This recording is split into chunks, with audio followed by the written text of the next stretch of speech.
Hello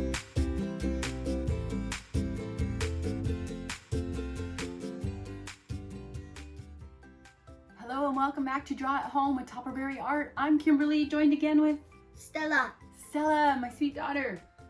Today, Stella and I are wearing bows in our hair. Yeah, and today we are gonna draw a bow. That's why we're wearing bows in our hair. Yeah, so we're just gonna show you a cute way to do that, and they can add it to other little drawings like the princess. Oh yeah. Or one of our animals videos that we've done. Maybe you want to add a fun little bow onto it. So we're just going to have a little series of some accessories that you can add. Yes. You ready, buddy? Yeah. The first thing we're going to start with is like a little rounded square in the middle of our paper. So you could start off with a square if you need to, but then what we're going to do is then just make those edges, just round them out a little bit. You know, when we've done something before and I said, oh, make it like a marshmallow. So see how I changed the sides now? Yeah. You can do that on yours. Round it out just a little bit. Erase the lines you don't need as you move along. So on the left side, I want you to take a little line. We'll kind of round this out soft up a little bit like this. A little curved line up. Okay, on the bottom. Okay, you ready? Oh, Stella's yawning.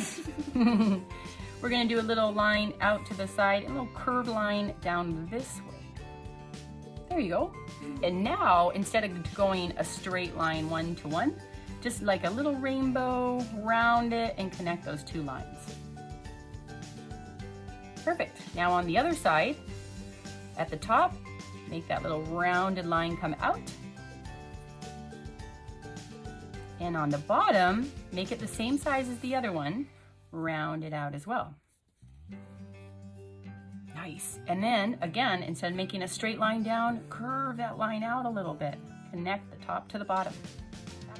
So here on the left side, your line is going to come out and maybe a little turn like this. Yep. And then just keep it close together. So let's do another one, maybe here. What do you think? Like a little We could add some little cane. We could add some little detail on it. Now on the other side, let's do the same. At the top, you can do a little turn, like a fold, and on the bottom, another little crinkle as well. And we could add some little detail on our bows. Yeah, when we color, this is where it's really going to make a difference. So how about we can even have a little ribbon that comes down below. Yeah. So here I could go line down, because this is the ribbon that after it's been tied, it hangs loose. And then here we'll have in the little past the middle mark of our bow, come down as well. And then we can do either a straight line, or you can go up in the middle and down. And see, it attaches to the end. It's like if you took your scissors and cut that little hole in there, or cut that little part in there, okay? So let's do another one. Behind on the right, the line comes out, curved to the side. And maybe this one is tucking behind so we can't see it, and then we'll curve it out as well. Not too much, and then we'll take that little, like the scissors, cut the middle. A little bit dark in the fold, and then it gets a little bit lighter up in the middle, and then dark on, maybe on the edge like this. See this? Yeah.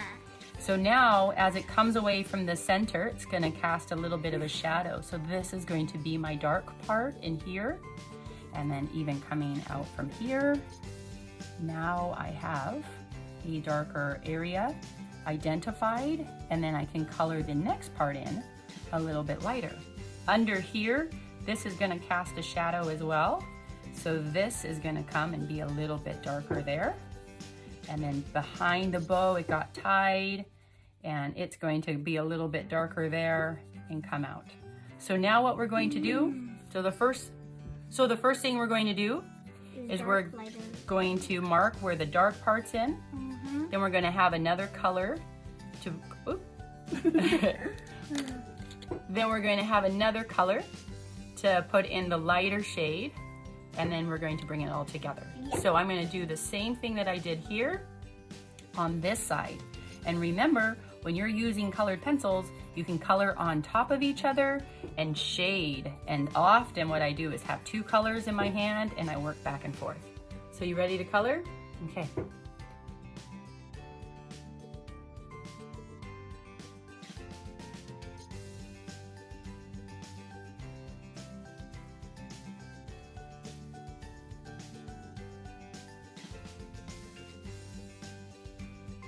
Okay, Stella and I are all done. We've outlined our bows. We've used several different colors to show where it's darker and where it's lighter. Stella, what did you do to your bow? I added some stars and some stripes so the stripes look like it's tight. That is a great design. So if you're going to do the video of the bee or the panda, Yes. maybe you want to add a bow to that. Here is a good way to color and do that. Yes. All right. And subscribe to our channel. Subscribe to our channel. Upload your pictures of your art. Send in your requests. Let us know what you want us to draw, and we'll make a shout out to you. Right? Yes. Thank you guys for watching, and we'll see you again. Bye-bye. Bye-bye.